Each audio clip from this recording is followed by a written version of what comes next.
दोस्तों इस वीडियो के माध्यम से हम उज्जीवन स्मॉल फाइनेंस स्टॉक के अंदर कैसे मूवमेंट आ सकता है उसके बारे में डिटेल्स फंडामेंटल और टेक्निकल एनालिसिस करने जा रहे हैं। तो इस स्टॉक को मैंने कैसे फाइंड आउट किया है पहले वो आपके साथ शेयर कर देता हूँ। क्या क्या क्वेरी मैंने इस पे सर्च किया है, क्योंकि देखो मुझे फंडामेंटली एक स्ट्रॉन्ग स्टॉक चाहिए था। तो फंडामेंटल स्टॉक के लिए जो पेग रेशियो हम देखते हैं ये 0 से लेकर 1 रेंज के अंदर पेग रेशियो वाला कंपनी होना चाहिए, लेकिन मैंने इसी लेवल के आसपास पेग रेशियो 0 से लेकर 0.5 रेंज के अंदर सर्च कर रहा था। तो इसी लेवल के आसपास देखो 490 के प्लस इसमें मुझे स्टॉक देखने के लिए मिला, लेकिन इतना सारा स्टॉक के अंदर मुझे एनालिसिस नहीं करना था, इसीलिए इस लेवल के आसपास मैंने और थोड़ा फिल्टर डाल दिया कि एटलीस्ट कोई भी कंपनी जो होता है वो अगर डिविडेंड प्रॉपर प्रोवाइड करता है तो जनरली 1 से ऊपर अगर डिविडेंड होगा तभी उसी कंपनी मुझे शो करे। तो ये लेवल के आसपास देखो 71 प्लस इसी लेवल के आसपास कंपनी हमको देखने के लिए मिल रहा था। तो इस पे मुझे और थोड़ा फिल्टर लगाना पड़ा, क्योंकि देखो ज्यादातर लोग ये पूछते हैं कि ऐसे एक छोटी कंपनी बताइए जिसका करंट मार्केट प्राइस जो है वो बेसिकली 50 रेंज के अंदर रहे। तो इसीलिए मैंने ये करंट प्राइस जो है वो सर्च किया है। ये लेस देन 50 मैंने इसी लेवल के आसपास सर्च करके देख रहा था, और ये लेवल के आसपास देखो मुझे 9 कंपनी इसी लेवल के आसपास देखने के लिए मिला। और ये 9 कंपनी के अंदर मैंने ये उज्जीवन स्मॉल फाइनेंस स्टॉक के अंदर आपको बताने के लिए जा रहा हूँ। ये कंपनी देखो फंडामेंटली काफी स्ट्रॉन्ग कंपनी है, क्योंकि यहाँ पे जो पेग वैल्यू है, पेग वैल्यू देखो 0.13 लेवल के आसपास है। तो किसी भी कंपनी का पेग वैल्यू अगर 0 से 1 रेंज के अंदर रहता है वो काफी अच्छा फंडामेंटल स्ट्रॉन्ग कंपनी माना जाता है। और ये जो पेग रेशियो है 0.13 लेवल के आसपास है, उसके साथ अगर आप मार्केट कैप देखोगे 6,790 करोड़ के आसपास मार्केट कैप दिखा रहा है। दोस्तों 5,000 करोड़ से अगर मार्केट कैप कम होता है तो वो स्मॉल कैप रेंज के अंदर आता है, और 5,000 से 20,000 रेंज के अंदर अगर आता है तो ये बेसिकली मिड कैप रेंज के अंदर आता है। तो ये कंपनी देखो जो रेंज के अंदर आ रही है, एक मिड कैप रेंज के अंदर कंपनी आ रहा है। करंट प्राइस उसका 35 लेवल के आसपास दिखा रहा है। तो देखो ये जो 52 का हाई ऐसी लेवल के आसपास था, 63 लेवल के आसपास था, और ये लेवल के आसपास देखो 63 से ये फॉल हमको देखने के लिए मिला है। तो देखो ये कुछ महीना के अंदर अगर आप चार्ट को देखोगे, कुछ महीना के अंदर यहाँ पे हमको 44% के आसपास एक बड़ा गिरावट ऊपर लेवल से हमको ऑलरेडी देखने के लिए मिल चुका है। तो ये एक बेस्ट अपॉर्चुनिटी है इस स्टॉक को एक्वायर करने का, क्योंकि देखो फंडामेंटली अगर आप कंपनी को देखोगे फंडामेंटली काफी स्ट्रॉन्ग कंपनी है। पेग वैल्यू जो है 0.13 के आसपास, उसके साथ यहाँ पे पी वैल्यू देखो 5.83 लेवल के आसपास दिखा रहा है। जनरली जो कंपनी 5, 10 या 15 रेंज के अंदर जो कंपनी आता है वो फंडामेंटली काफी स्ट्रॉन्ग माना जाता है, काफी अट्रैक्टिव पे रेशियो उसका होता है। और ये सबसे अट्रैक्टिव चीज ये स्टॉक का ये है कि डिविडेंड काफी अच्छा डिविडेंड ये प्रोवाइड कर रहा है। तो देखो 4.27% से ज्यादा ये डिविडेंड प्रोवाइड कर रहा है, तो ये ज्यादा अट्रैक्टिव है, इसी लेवल के आसपास हमको देखने के लिए मिल रहा है। और उसका जी फैक्टर जो है 7 के आसपास है। तो मैं आपको बार बार बताया है, अगर जी फैक्टर 6 या 7 लेवल के आसपास मिल जाता है, 7 से 10 रेंज के अंदर अगर जी फैक्टर देखने के लिए मिलता है तो इसका ग्रोथ जो है ये कंपनी का काफी तेजी से हमको देखने के लिए मिलता है। तो इसीलिए ये ग्रोथ बेसिस पे देखोगे तो काफी अच्छा ग्रोथ ये कंपनी के अंदर हमको देखने के लिए मिलने वाला है।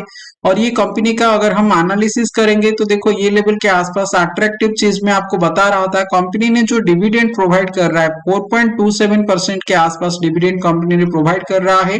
और इस पे सीएजीआर देखोगे 5 साल का सीएजीआर 45% के आसपास है, जो कि काफी अच्छा इसी लेवल के आसपास माना गया है। और ये लेवल का अगर आप कॉम्पिटिटर देखोगे, क्योंकि देखो ऑब्वियसली ये बैंकिंग स्टॉक है, तो इसका जो कॉम्पिटिटर है HDFC bank, ICICI bank, axis bank, तो ये सारे बैंकिंग स्टॉक उसका कॉम्पिटिटर है। तो ये कॉम्पिटिटर के हिसाब से अगर आप पेग रेशियो को देखोगे, ये देखो पेग रेशियो का सेक्शन ये है, सबसे अट्रैक्टिव पेग रेशियो जो इसी लेवल के आसपास देखने के लिए मिल रहा है ये उज्जीवन स्मॉल फाइनेंस बैंक का। उसके बाद अगर अट्रैक्टिव पेग रेशियो देखोगे, एक्सिस बैंक का अट्रैक्टिव है, आईसीआईसीआई बैंक का अट्रैक्टिव पेग रेशियो है, और इसी लेवल के आसपास इंडसइंड बैंक का भी काफी अच्छा पेग रेशियो है। लेकिन और ये येस बैंक जो है, येस बैंक उतना सही नहीं है इसी लेवल के आसपास। नहीं तो बाकी ये लेवल के आसपास बाकी जो बैंकिंग यहाँ पे दिखा रहा है वो काफी अट्रैक्टिव पेग रेशियो देखने के लिए मिल रहा है। सबसे जो ज्यादा अच्छा पेग रेशियो इसी लेवल के आसपास देखने के लिए मिल रहा है ये उज्जीवन स्मॉल फाइनेंस बैंक के ऊपर। तो इसीलिए ये स्टॉक के अंदर प्रॉपर ग्रोथ हमको देखने के लिए मिलने वाला है। और क्वार्टरली रिजल्ट के हिसाब से देखेंगे, ये स्टॉक देखो जो फॉल ऊपर लेवल से हमको देखने के लिए मिल रहा है, ये बेसिकली जो फॉल आया है अराउंड ये मार्च महीना के आसपास देखोगे, मार्च महीना 2024 के आसपास ये फॉल हमको देखने के लिए मिला है।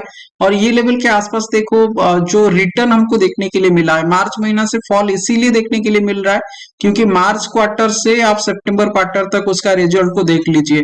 मार्च क्वार्टर पे 330 करोड़ आया था, उसके बाद देखो जून क्वार्टर पे क्या हो गया, 301 करोड़ के आसपास आ गया। तो इसी लेवल के आसपास 10% प्रॉफिट कम आया है। उसके बाद आप देखोगे अभी ये सितंबर क्वार्टर पे 233 करोड़ के आसपास प्रॉफिट आया है। तो ये जो प्रॉफिट है ये ऊपर लेवल से आप देखोगे तो लगभग इस पे 20-30% प्रॉफिट इसी लेवल के आसपास कम आ गया। तो ये 2 क्वार्टर से 6-7 महीना हो गया जो प्रॉफिट इतना धीरे धीरे नीचे की तरफ आ रहा है, उसका इम्पैक्ट हमको स्टॉक वैल्यू के ऊपर देखने के लिए मिल रहा है। लेकिन देखो फंडामेंटली काफी अच्छा कंपनी है, काफी फंडामेंटली स्ट्रॉन्ग कंपनी है। अगर net profit and loss statement को देखेंगे तो इसी लेवल के आसपास देखो 2023 के बाद काफी अच्छा परफॉर्मेंस इस पे देखने के लिए मिल रहा है। ये जो नेट प्रॉफिट है, नेट प्रॉफिट देखो 1100 करोड़ के आसपास ये 2023 पे था, मार्च 2024 पे 1200 करोड़ प्लस था। ये हम एक्सपेक्ट कर रहे हैं 2025 पे उसी सेम प्रॉफिट हमको देखने के लिए मिलेगा। मतलब ये 2023 पे जो प्रॉफिट था उससे थोड़ा ज्यादा मिलेगा और ये 2024 का जो प्रॉफिट है उससे थोड़ा सा कम है, उसी लेवल के आसपास देखने के लिए मिलेगा।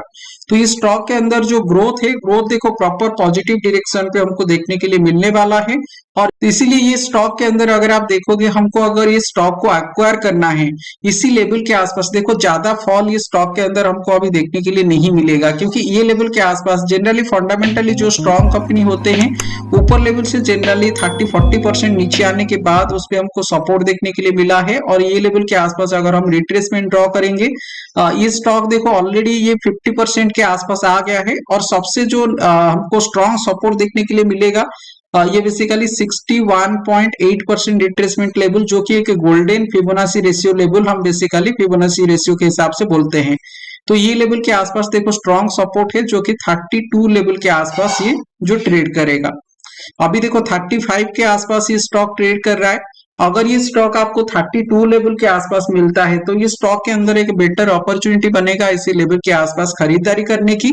और ये लेवल के आसपास अगर हमको जो टारगेट ऊपर की तरफ लेके जाना है, पहला टारगेट जो बेसिक टारगेट रहेगा ये 60 लेवल के आसपास। तो देखो इसी लेवल से अगर हम 32 के आसपास बाय करते हैं और ये 60 के आसपास अगर ये आ जाता है तो लगभग देखो हमारा जो कैपिटल है वो 2x के आसपास हो जाएगा, डबल के आसपास हो जाएगा। लेकिन हम ये लेवल के आसपास अगर प्रोजेक्शन ड्रॉ करके देखेंगे तो देखो ऊपर लेवल से ये जो फॉल हमको देखने के लिए मिला है, अगर हम इसे 32 लेवल के आसपास इस पे खरीदारी करते हैं तो देखो इस पे जो पहला टारगेट हमको देखने के लिए मिल रहा है 61.8% लेवल, जो कि 63 लेवल के आसपास आ रहा है। उसके बाद जो सेकंड टारगेट इसी लेवल के आसपास 100% लेवल के आसपास जो टारगेट आ रहा है, ये देखो 81 के आसपास टारगेट दिखा रहा है। और ये 138% के आसपास जो टारगेट है ये लेवल के आसपास 100 लेवल के आसपास ये बेसिकली टारगेट देखने के लिए मिल रहा है। तो ये जो टारगेट हम इस पे लेके जाएंगे ये बेसिकली 3 से 4 साल का टारगेट हमको इसी लेवल के आसपास लेके जाना पड़ेगा, या मिनिमम आप 2 से 3 साल का टारगेट इसी लेवल के आसपास आप लेके जाओगे।